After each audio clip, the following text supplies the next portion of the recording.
Hello everyone and welcome to Cover 2 TV. I'm Steve Hord, this is Chris Pajak and we're about to analyse the draft classes of all the teams in the AFC South. Chris, we might as well get straight into it. We've been starting with the division leaders in all of these shows, so let's continue with that. That's probably the most interesting topic to talk about anyway, is the Houston Texans, who gave away next year's first round pick to move up into pick number 12 to take Deshaun Watson, quarterback from Clemson. We agreed. And they're 25th.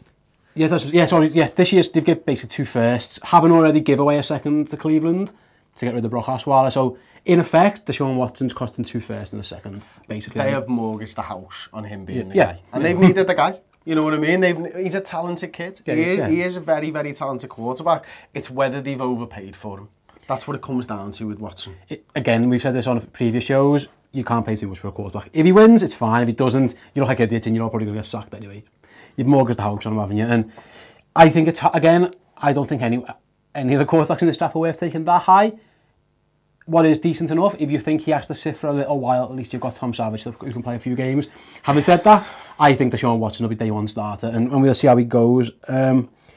Second round pick, I like Zach Cunningham. I think he's a decent linebacker from Vanderbilt, so he's, again, small school guy, but the issue with him, I don't know if you agree, he missed a lot of tackles, but you know, physically, again, if you can coach him up, and he'll be in rotation on what I think's going to be the best defense in the league.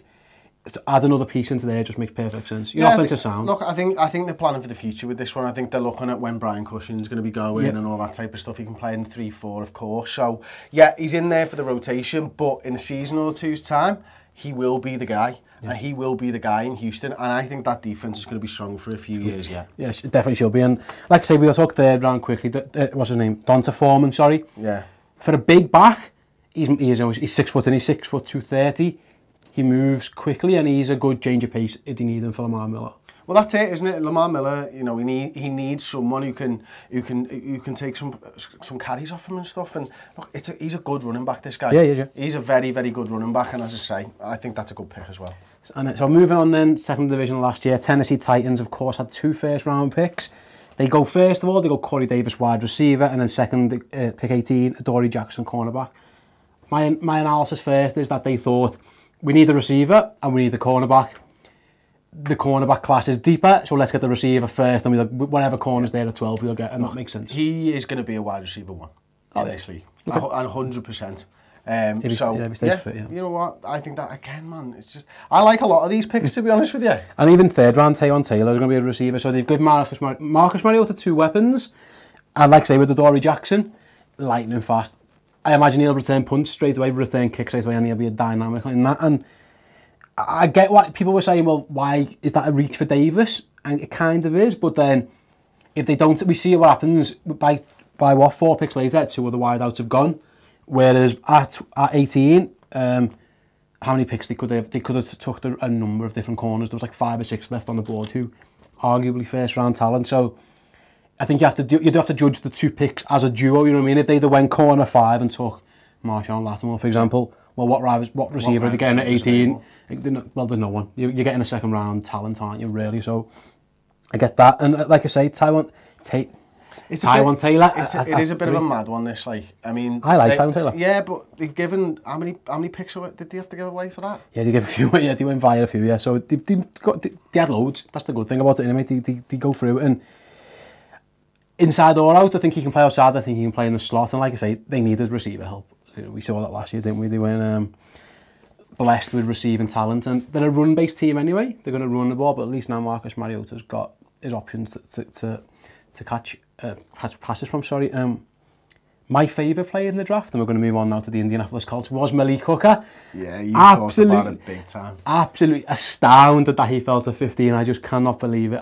I'm in awe. I kind of get it, because everyone went quarterback and wide receiver crazy, and maybe depth of the position done him. But my word, the Colts to get Malik Hooker, first of all, what are your thoughts on that? I think mate, I'm much like you. I started looking into the draft stuff after, while we were doing the mock draft and that, and then just watching some of his tape and stuff. This is a sideline guy. He's a big guy, he's a physical guy. The fact that he's dropped so far is balmy. They'll have been rubbing their hands together. I'm not sure they thought they'd get him there, to be honest with you. I don't think for a second they are thinking about Malik Hooker, and he's available at the time, and they probably go, oh mate, I'd have been in there. And he doesn't tackle well, I'll give you that. That's fine. I would say to him, Malik, get better at tackling, you need to improve, but my word, when the ball's in the air, he's the man I want under it. I think he had the best hands of anyone in the draft, and I include receivers, I include running backs, I include everyone. I think his hands are amazing. He catches like everything, like feathers, unbelievable. They doubled down then, and again, another pick that happens to be in the second round, such as the depth of the cornerback position. Quincy Wilson, round 2.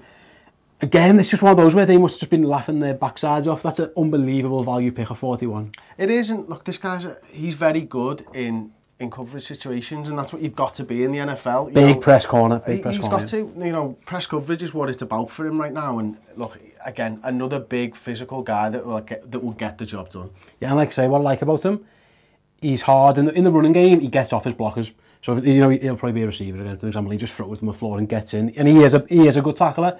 So if you are going to have Malik Hooker, maybe you say to Quincy Wilson, listen, in the run games, you might have to give him a handout. And then Terrell Basham, Ohio, round 3.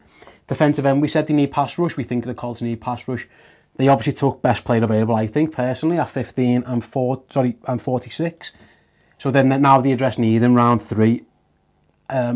Have you seen much of Basham? Do you know much of him in terms of... No, I don't. Yeah, so again, I imagine he plays base. He'll play, will play on the end. He'll play his end, but in nickel situations, maybe he can play outside linebacker.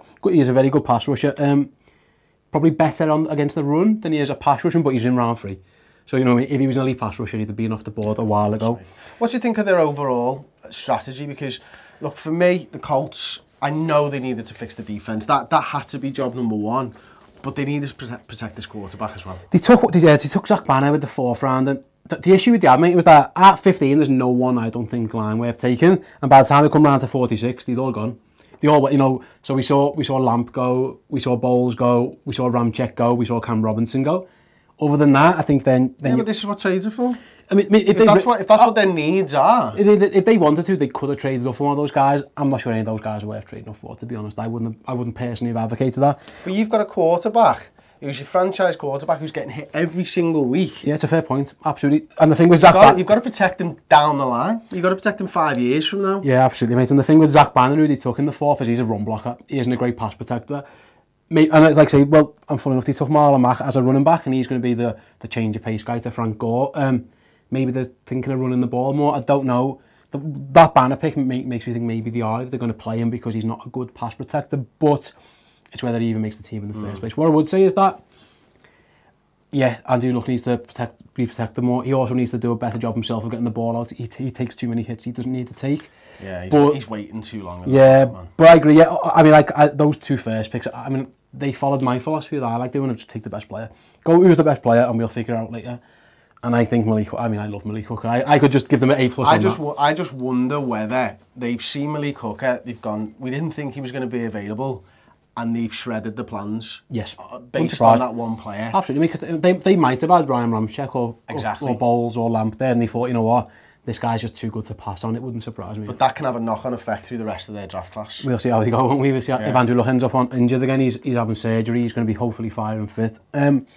4th in the division last year, which was very disappointing once again. We're the Jacksonville Jaguars. And yes, American fans, we say Jaguars. We know you say Jaguars. We don't. We say Jaguars. Sorry, we're English. There are words. Yeah, we're having it. I mean, you can have aluminum because an American found aluminum, and you can not put the I in, but we're still going to say aluminium because we named the rest of the periodic table. And there's a U in colour. We're just throwing that out there. 4th overall, they go running back Leonard Fournette. So what I'll say first of all, it worked for Todd Gurley first year, and then we'll see how it goes now. His line was terrible. We saw what Zeke Elliott did, for example, how he helped transform Dallas. They could have went quarterback. There was talk they might have went quarterback, but they decided they're going to give Blake Bortles 1 more year.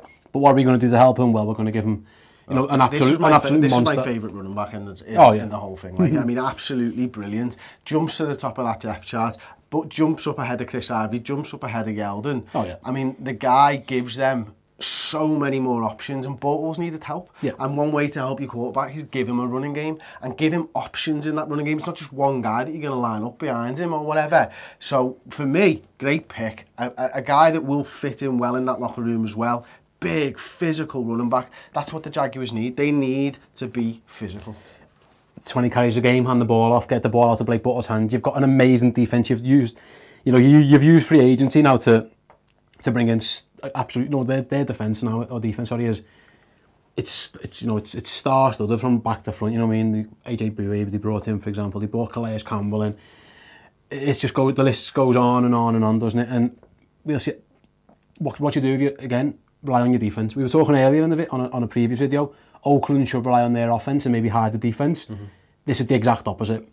So the Jaguars should rely on the defence, and Leonard Fournette helps you with that. Take time off the clock, get the ball out of Blake Bortles' hands a bit more, less throwing it, less interceptions. Let your defence have rest. Run, you know, even if you go run, throw or whatever, run, throw. You take time, drives, because they should be looking to win games, I think, 21-17, 28-17. They don't want to be doing 40. They don't need to score 45 points and knackering the defence out. They played too much, and I think the star-studded. The offence was just broken because of Blake Bortles. I mean, the thing that makes me think even more they're going to be a run-based team is they took Cam Robinson, 30 This guy's foot. a fucking man-mountain. Well, I was about to say he's massive, yeah, 6'6", 320, and for a big guy, he doesn't pass protect particularly well, but he's a very good run blocker. And again, they had other options who they could have took at that pick. The fact that they went for Cam on defence helped them out there, and I'm going to go Titans and then Jaguars. our London Jags. Okay, I will say Indianapolis 1, Houston 2, Tennessee 3, and Jacksonville 4 once again. I just can't believe I trust Andrew Luck too much, and I think he's going to be healthy. I think he's going to be fine. He's killed me on fantasy 2 years on the bounce. And not having it. I mean, having professed my undying love for Malik Hooker, I feel almost like I was cheating him if I didn't pick him now. So yeah, Malik, me hopes are on you to get some interceptions, get the ball back in Andrew's hands, and let him be Andrew Luck again. And hopefully he is, because the league needs to have a good Andrew Luck, because he's absolutely fantastic. So I say, me and Chris, we've had some agreements, some disagreements. We've picked our order. Let us know, guys, what you think. Who's going to win the division? Who had the best draft? What do you think of Leonard Fournette and the Jags? Again, we get to see him. Yeah, we get to see him over here. We said we like him, and then we just made them come forth in the division. So I mean, who knows? The thing is, the Jags are the Jags until they go and prove that they can be better than what we've seen. They're going to keep picking them forth. Once bitten, twice shy. I picked them last year. Not doing it again. I've been done it too many times now. I'll go to the well once less, because like I say, if I fall in again, my fault. So yeah, Jags, feel me once, shame on me. Feel me twice, shame on me. Feel me once, shame on you. Thumbs up on the video, please, guys, if you've liked it. Please subscribe to the channel. Please follow us on Twitter, @Cover2TV. We're on Facebook as well. Tell your mates, tell your friends if you're into the NFL. We're going to be doing this all season. We've got, I say, this was our 4th of our draft recaps. We've got 4 more. We're going to do the NFC next week. We've got tons of great stuff planned over the off-season as well. Tell your mates, tell your friends, tell your family, anyone who you think might watch the video. Other than that, we'll see you soon. Thanks for watching. Ta-da.